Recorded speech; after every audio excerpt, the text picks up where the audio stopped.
Victory over drugs is our cause, a just cause.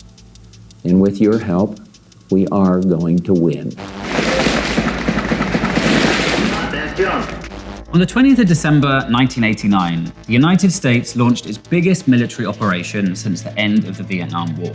More than 25,000 soldiers poured into the small Central American Republic of Panama, supported by air power and a huge intelligence operation. On December the 20th last year, the Latin American Republic of Panama was being liberated. On paper, the invasion was about restoring democracy. In reality, this was a drugs bust, carried out to arrest one of America's most wanted traffickers. And this drug lord wasn't your typical on-the-run fugitive hiding out in the jungle. In fact, it was Manuel Noriega, the head of the Panamanian military and de facto ruler of the entire country. Noriega is responsible for the terror on our streets. And somewhat awkwardly for the US, Noriega had been a key American ally and a CIA intelligence asset for decades. This is how the Cold War met the war on drugs, and how the CIA helped to create a cocaine dictator.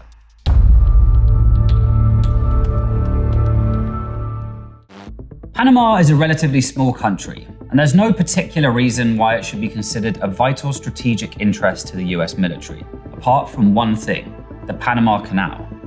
About 5% of all global trade passes through the canal, which tends to make the US sit up and pay attention.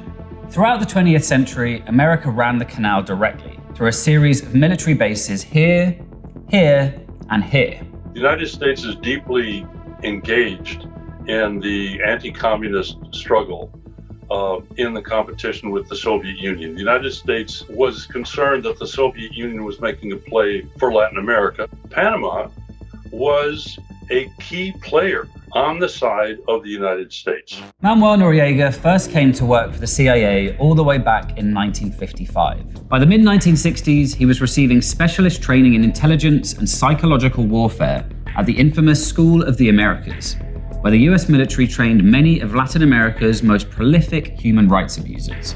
More than 200 Latin American students, hailing from 18 different nations, study technical skills and leadership techniques at the school.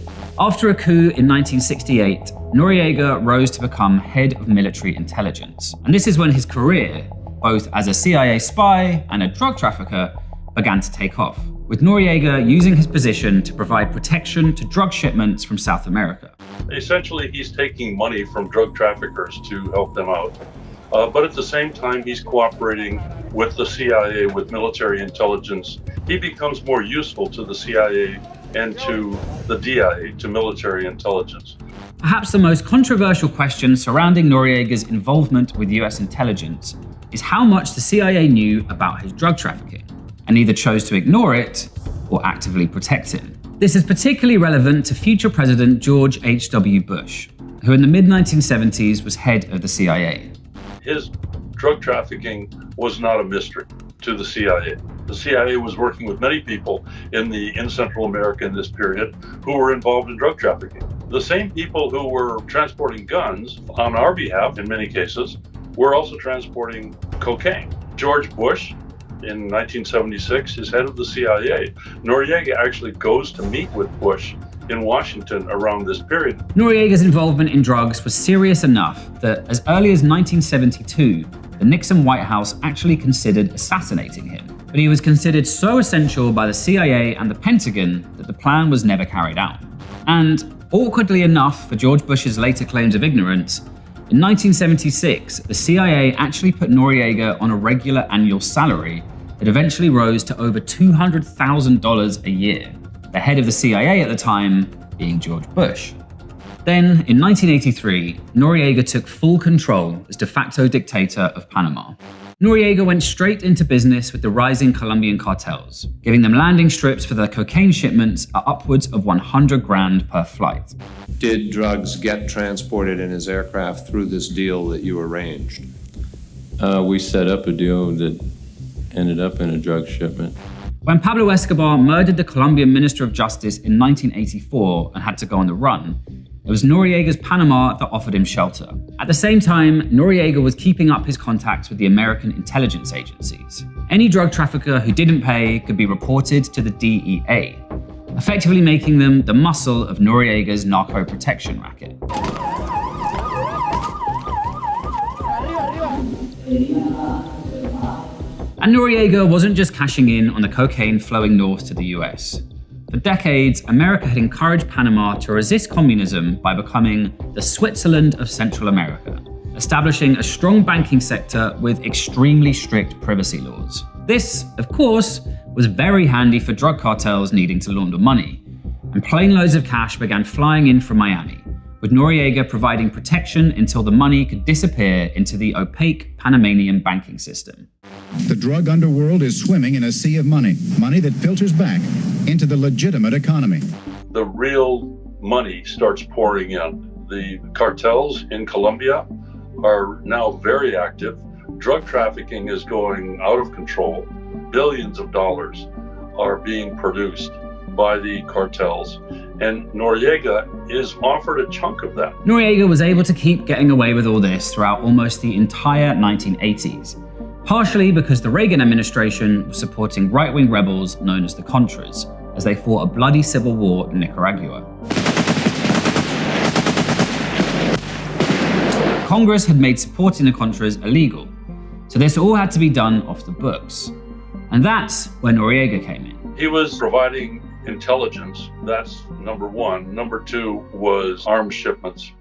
So, between the booming cocaine trade and clandestine military supply chains, how did it all come crashing down? In the early 80s, an opponent of Noriega's in Panama named Hugo Spadafora made a series of very public accusations about Noriega's drug trafficking activities. The military seized Spadafora, and a day later, his tortured and decapitated body was discovered. But what probably brought down Noriega was more that he'd simply outlived his usefulness. The Cold War was winding down, and the American defense establishment was getting less paranoid about communists and more twitchy about drug cartels.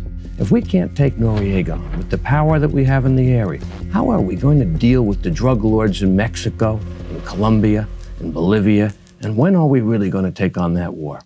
In 1988, Noriega was indicted in a Miami court on multiple drug trafficking charges. During his election campaign, George Bush had been questioned about his CIA links with Noriega, but that didn't stop him from winning the presidency a year later.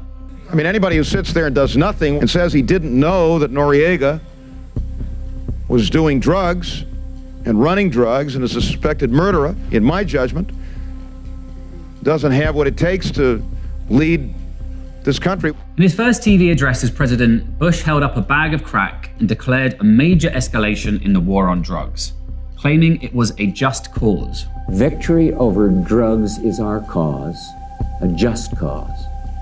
And with your help, we are going to win.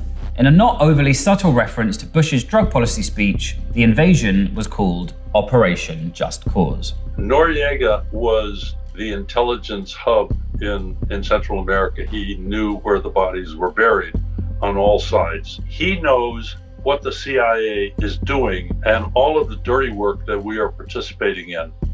The interesting thing is that he never uses that information. Over 500 Panamanians died in this drugs bust, along with 23 US soldiers. Noriega tried to claim diplomatic asylum in the Vatican embassy in Panama, but US troops surrounded it and blasted Van Halen songs until he couldn't take any more and surrendered. He's a fugitive drug dealer, and we want to see him brought to justice. And if that helps, if there's some incentive for some Panamanian to turn him in, that's a very $1 million that I would be very happy to sign the check for, yes. The potential for embarrassment is high, with the defense team promising revelations of CIA involvement in the murky world of international drug smuggling and gun running. Noriega was flown to Miami, stood trial on the drug charges, and was sentenced to 40 years. He served 17 before being extradited to a prison term in France and then to another in Panama before dying in 2017.